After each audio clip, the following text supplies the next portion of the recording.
చంద్రబాబు నాయుడు గారి కొడుకు నారా లోకేష్ గారు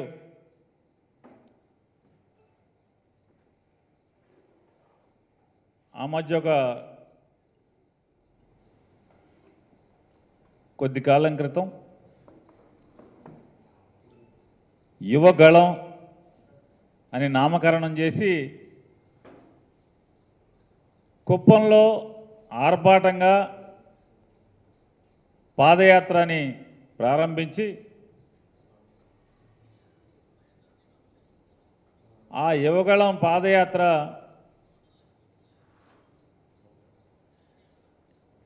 ఏంటి ఆ పాదయాత్ర అంటే సాధారణంగా పాదయాత్ర అంటే ప్రతి ఊరు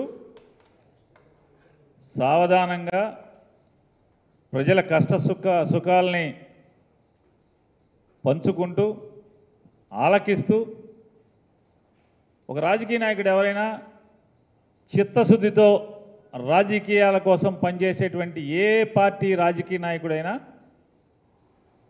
ప్రజల యొక్క సమస్యల్ని ప్రజల యొక్క బాధల్ని ఆలకిస్తూ సమస్యల పరిష్కారానికి మదిలోనే ఆలోచన చేస్తూ ప్రజల్లో మమేకం అవుతూ ముందుకు సాగుతుంటారు.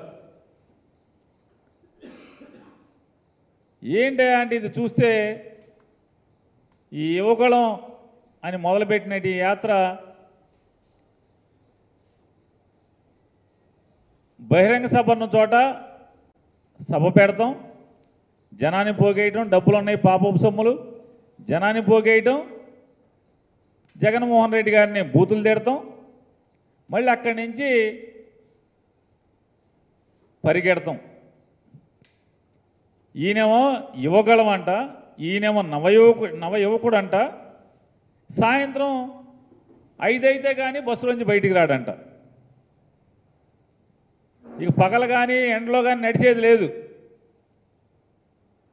సాయంత్రం సూర్యుడు దిగిపోయిన తర్వాత ఈయన లెగుస్తాడు. ఆ బస్సులోంచి అక్కడి నుంచి సాయంత్రం 5 తర్వాత బయటకు వచ్చి ఏంటంటే మనకి ఏదైనా వీడియో కానీ లేకపోతే యూట్యూబ్లో కానీ ఫాస్ట్ ఫార్వర్డ్ చేస్తే పరిగెడతా ఉంటారు. ఎక్కడున్నాడండి అంటే అప్పుడండి బయలుదేరాడు, బస్ దిగి బయలుదేరాడండి, పడమటి సెంటర్లో ఉన్నాడండి అంటారు కాసేపు. మళ్ళీ రాత్రి 10ంటికి ఎక్కడున్నాడంటే ఏలూరు దగ్గర ఉన్నాడండి అంటాడు. ఇదేంటే ఇక అప్పుడే పడమట అన్నారు, 5ంటికి అప్పుడే ఏలూరు ఏంటి ఏం చేస్తున్నాడు అసలు? పాదయాత్ర మనుషులతో మాట్లాడుతున్నాడా ఏంటి, ఏం చేస్తున్నాడంటే అర్థం కాని పరిస్థితి. తెల్లారేపటికి అక్కడ మామూలుగా ఏలూరు వెళ్ళిపోయి పడుకున్నాడు అంటారు. పొద్దున్నే అంటే ఏలూరులో పడుకుని పొద్దున్న లేచి నడుస్తున్నా అంటే ఇక నడవడం. సాయంత్రం 5ంటికి ఏలూరులో బహిరంగ సభ.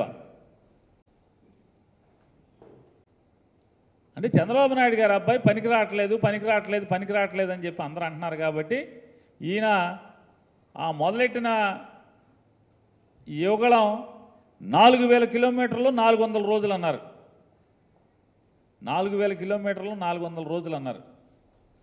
ఈ తీరా చూస్తే అదంతా జంపింగ్ జపాంగ్ యాత్ర. అది పాదయాత్ర కాదు, అది జంపింగ్ జపాంగ్ యాత్ర. ఇక్కడ ఉంటాడు, ఎక్కడి నుంచి అక్కడ ఉంటాడు, అక్కడి నుంచి అక్కడ ఉంటాడు, ఉరుక్కుంటా పరుగు. మనకు అర్థం కాదు ఏంటంటే ఇక్కడున్నాడు, సాయంత్రం చీకటి పడేప్పుడు ఇక్కడున్నాడు, మళ్ళీ పొద్దున్న లేచేప్పటికంటే ఆ ఊళ్ళో ఉన్నాడు అనే పరిస్థితి. ఈ రకమైనటువంటి జంపింగ్ జపాంగ్ యాత్ర అసలు దీంట్లో ఏంటంటే యువగళం మొదలెట్టి పాపం వాళ్ళ నందమూరి తారక రామారావు గారు మనవడు ఒక ఆయన వచ్చాడు, ఆయన చనిపోయాడు. చనిపోతే మళ్ళీ పాదయాత్ర ఆపల. అతను సావుకు అతను వదిలేసి వీళ్ళు పోయారు నడుచుకుంటా. వాళ్ళ నాన్నగారిని మాత్రం జైల్లో వేయంగానే మామూలుగా వెంటనే ఆగిపోయింది యాత్ర. అంటే ఒక మేనమామ కొడుకు చచ్చిపోతే కనీసం హాస్పిటల్కి వెళ్ళి శవాన్ని చూసేటువంటి సంస్కారం కానీ మనసు కానీ వీళ్ళకి లేదు, దేవుడు పెట్ల. వీళ్ళ నాన్నగారు జైల్లో అనగానే మొత్తం యాత్ర ఆపేశారు.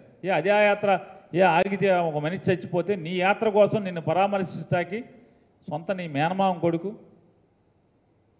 వస్తే చావు బతుకుల మధ్య ఉంటే కనీసం ఆసుపత్రికి కూడా వెళ్ళి చూడటానికి అవకాశం నీకు మనసు రాలేదు. మరి ఎందుకు ఆపారు? అరెస్ట్ చేస్తే తప్పేంటి? ఆయన పాపాలు చేశాడు, తప్పు చేశాడు, దొంగతనం చేశాడు, అరెస్ట్ అయింది, నడవాలి కదా. నడవల.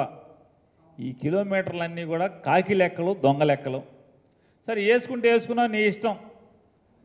ఈ యువకులం అని అట్ట దాన్ని తీసుకెళ్ళిపోయి ఏం చేశారని కృష్ణా జిల్లాలో ఏం నడిచారు అంటే గన్నవరం ఒకటే నడిచారు.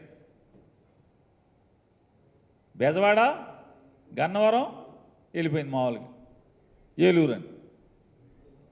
ఏమండి, అక్కడి నుంచి అటు తెలిస్తే ఏంటంటే అదుగో ఏంటి అక్కడున్నాడు అక్కడంటే అసలు అర్థం కావట్లా.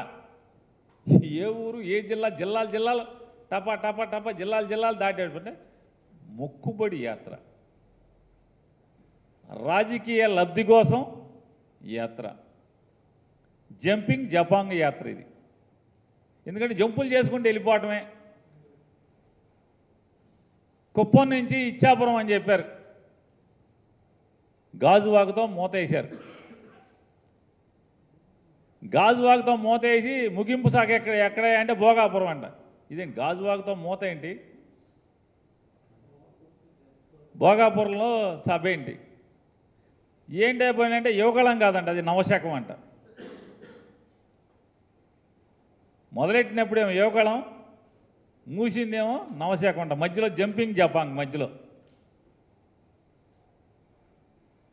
అక్కడ మాట్లాడతాడు పాపం ఈ ఎర్ర పుస్తకం ఆయన.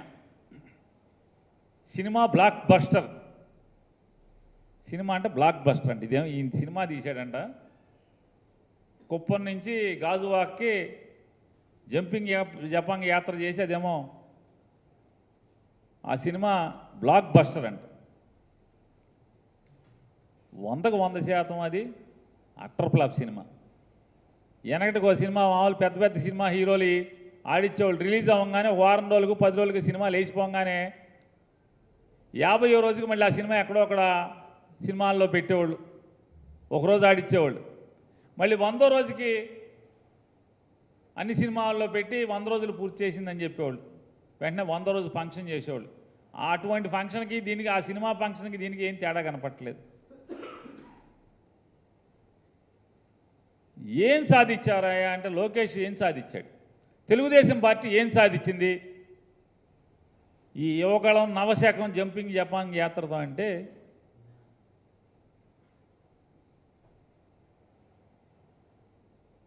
సున్నా సాధించింది. ఒక అట్టర్ ఫ్లాప్, చంద్రబాబు నాయుడు పాపపు సొమ్ముతో ఒక అట్టర్ ఫ్లాప్ సినిమా తీయటం జరిగింది.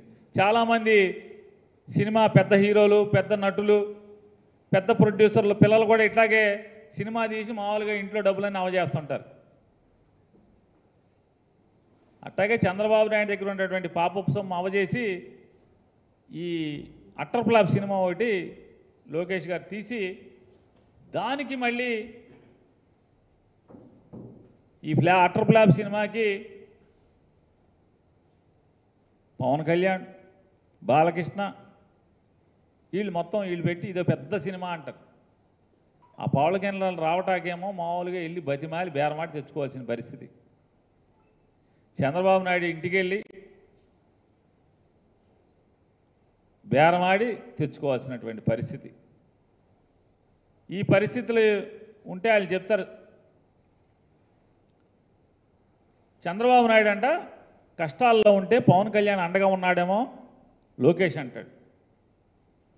పవన్ కళ్యాణ్ అంటాడు టీడీపీ బలహీనపడింది, టీడీపీ కష్టాల్లో ఉంది, అందుకోసం మనం అండగా ఉండాలని చెప్పాము పవన్ కళ్యాణ్ చెప్తాడు. ఏంటి కష్టాలు? ఏం కష్టాల్లో ఉంది టీడీపీ? ఏం కష్టాల్లో ఉంది? మొన్న అంటే చంద్రబాబు నాయుడు అరెస్ట్ అయ్యాడు, దొంగతనం చేసి అరెస్ట్ అయ్యాడు. 2022 మార్చిలో ఏం కష్టాల్లో ఉంది చంద్రబాబు నాయుడు? ఏం ఇబ్బందుల్లో ఉన్నాడు? అప్పుడేం జైలుకి వెళ్ళలేదే.